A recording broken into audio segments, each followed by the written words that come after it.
doing comedy since she was 16. You can't tell me your favorite Tiffany Haddish joke. Why? Because she ain't done a tour yet. She ain't done a special. She has not proven the ability to tell jokes back to back for an hour to nobody. Looks like things are still heating up between Katt Williams and Tiffany Haddish, and Tiffany's not backing down. Not even a little bit. Most people think all the drama's in the music scene, with pop stars and rappers throwing shade. But honestly, the comedy world might be even messier. These comedians don't play around. When they throw jabs, they land harder than a diss track. And now Tiffany just turned the temperature up even more. She's dropping hints that Katt might have had something to do with Wanda Smith's career hitting a dead end. That's a major accusation.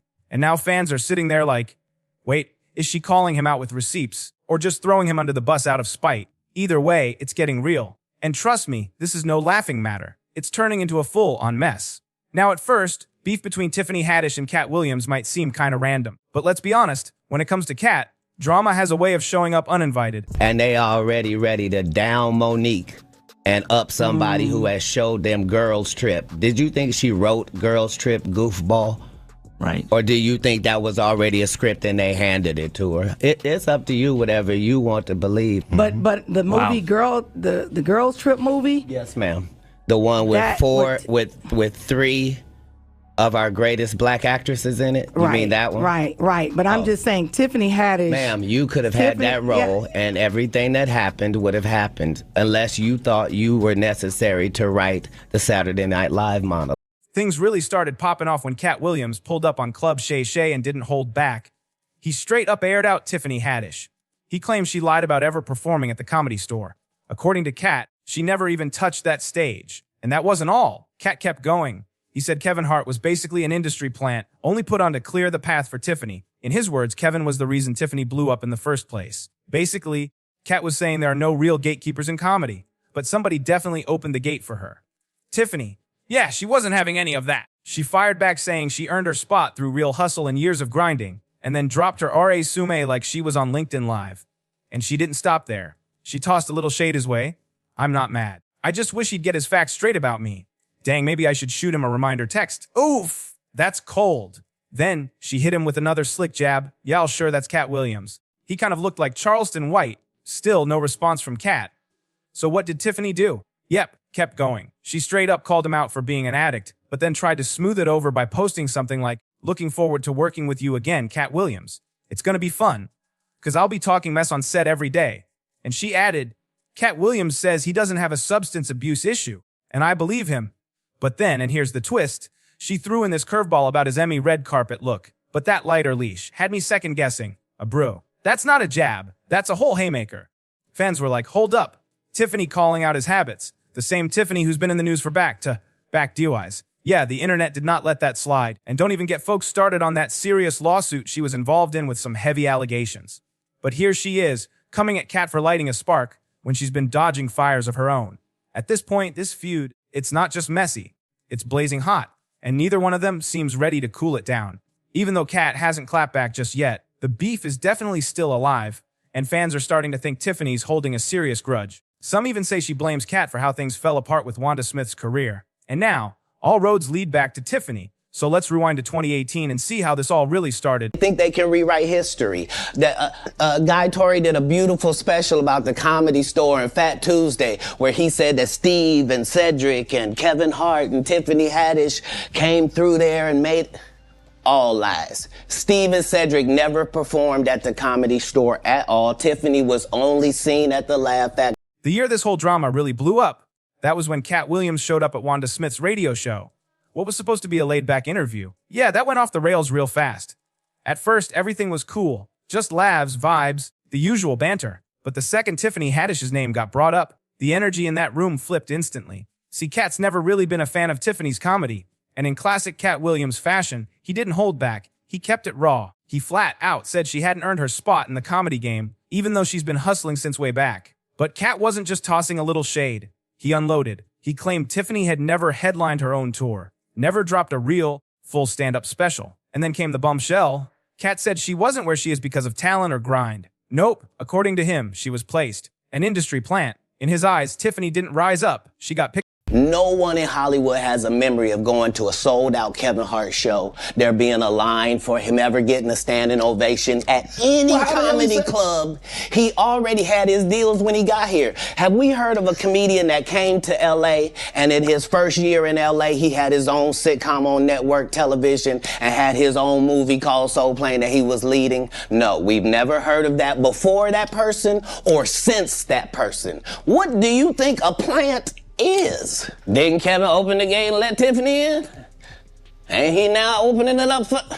Don't such and such open the gate for... What do you mean ain't no gatekeeper? So why did Katt say Tiffany Haddish got her shine? According to him, it's because she's light-skinned and easier for mainstream, mostly white audiences to accept. Yeah, he really said that, and he didn't stop there. Katt doubled down and said, there are way more talented female comedians out here, but they never get the kind of spotlight Tiffany gets. In his mind, the math just wasn't mathin'. That's when Wanda Smith tried to step in and hold it down for Tiffany. She came to her defense, saying Tiffany's always been real, always stayed true to herself. But Katt, oh, he wasn't trying to hear any of that. Instead of backing off, he cranked it up, kept pushing this idea that Tiffany didn't earn her fame, it was just handed to her. Then Wanda made a bold move. She tried to flip the script and brought up Katt's kids. Asked him what he cooks for them at home. But let's be real, that wasn't about no recipes. It came off slick like a Loki jab at his parenting. You could feel the tension spike, and if there's one thing you should know by now, it's that Katt Williams is not the one to come for like that. He clapped back immediately, turned the heat right back on Wanda, and threw her kids into the mix. The energy shifted real quick. How many kids you got, Wanda? I have 3 boys. Excellent. Yes, I do. Aren't boys simple? Hmm? Aren't boys simple? They can be. They can be. Yeah. Wanda knows she... I'm what? She didn't do as much cooking in the latter years as she did in the beginning. Whatever. I cook. I do it all. I didn't say that you didn't. Well, that's right. I did it in the beginning and the middle and the end. You could instantly tell how uncomfortable Wanda got. Like the vibe shifted the second Katt flipped the script on her. She didn't really have a solid comeback, so she tried switching lanes. Started bringing up Katt's legal issues, trying to throw some extra dirt on his name. And then she made the huge mistake of clowning his looks. Went after his hair. Big mistake. Because if there's one thing everybody knows about Katt Williams, it's that he's not just petty. He's tactically petty. You come for him, he's gonna roast you back 10 times harder. And that's exactly what went down. Katt lit her up so bad on air, she couldn't keep up. Like, it was a one-sided roast battle, and she was getting cooked. It got so bad, Katt later claimed Wanda's husband and her sons tried to confront him in person after the show for embarrassing her on her own turf. Now that's some off the mech drama. But wait. Just when you thought it couldn't get messier, a few days after that wild radio interview, things somehow got even crazier. You know, I was excited to really have him in this studio, to be honest with you. And I felt like as he started to talk in the beginning, he had an agenda, like to attack me. And I kept feeling some type of way. And I'm like... Did you feel the tension in the room before he even started talking? I felt the tension. I did. And then I said, okay, where's this going? So honestly... Because of the respect that I have for him, like I felt like he's one of the comics that is... So here's where things got real wild. Wanda, her husband, and their sons literally pulled up on Katt Williams. And yes, there's actual security footage to back it up. In the video, you see Wanda going back and forth with Katt, and then out of nowhere, her husband takes off chasing Katt like it was go time. But here's where it gets sketchy. Katt claimed one of the guys had a weapon. Wanda's husband denied ever pulling anything, saying the gun just fell while he was running. According to him, he would never actually pull a piece on Katt. But then, boom, TMZ dropped the footage, and in that clip, you can clearly see Wanda's husband chasing Katt into a store, holding what sure looks like a weapon in his hand. At that point, things were way past out of control. Wanda probably never imagined it would go this far. But shortly after all that drama, she got fired from the radio station. Now, nobody officially blamed Katt, but come on, if it walks like it, talks like it, y'all know the rest. After that, Wanda basically vanished from the spotlight, never really bounced back. This all kicked off back in 2018, and for a while, people let it fade into the background, until Club Shay Shay, when Katt finally addressed the whole thing head-on in his sit-down with Shannon Sharpe. No dodging, no filters. He said he snapped on Wanda because she blindsided him by bringing up his kids during the interview, something they had both agreed not to do before the mics even came on. Katt said they had a clear deal: keep it professional, don't go personal.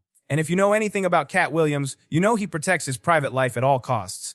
So when Wanda crossed that line, especially after he had questioned her defending Tiffany Haddish, that was it. She went low, and he took it even lower. Katt also made it very clear he had nothing to do with Wanda losing her job. He said she did that all on her own, trying to embarrass him on air, and making comments that rubbed people the wrong way, especially in Atlanta, a city known for its strong LGBTQ community. Yeah, those comments didn't land well, and support for her dropped fast. Then Katt circled back to the whole situation with Wanda's husband. He said it was way more serious than people realized. This wasn't just a heated argument. He claimed they were really out to get him, and he stood 10 toes down on that story during his interview on Willie D Live. Katt insisted he never made any calls or pulled strings to get Wanda fired. But Wanda, she wasn't letting that narrative fly. She clapped back, saying Katt was twisting the truth. According to her, the vibe was off the minute he walked in. She said he brought bad energy, and the tension had been building since the second he sat down. Every question she asked, he flipped it, throwing slick jabs like he came ready to start a fight, not do an interview. In Wanda's eyes, Katt didn't just snap, he came with a whole agenda. She felt like he intentionally tried to humiliate her on her own show. She even posted on IG afterward with a message that gave fans a peek into her mindset. The caption said, "This is for anyone that come on my page with negative intention. God will deal with you, shorty. Trust me." That pretty much said it all. Sadly, Wanda passed away last year, before she and Katt ever got a chance to make peace. And now, the streets are buzzing again, because Tiffany Haddish still blames Katt for the way Wanda's career fell apart in the end. And honestly, it kind of makes sense why she'd feel that way. I mean, this whole mess kicked off because Wanda stepped up to defend Tiffany when Katt came for her. Wanda had her back and paid a huge price for it. But here's the real question. Do you think Tiffany's right to still point fingers at Katt, or is she holding on to something that wasn't really his fault? If you made it this far, you know what to do. Hit that like button, subscribe for more celeb breakdowns, and turn on notifications. Because I'm bringing you the truth, the tea, and the real story every single time. Drop your thoughts in the comments, and then check out this next video. Trust me, you're going to want to see it.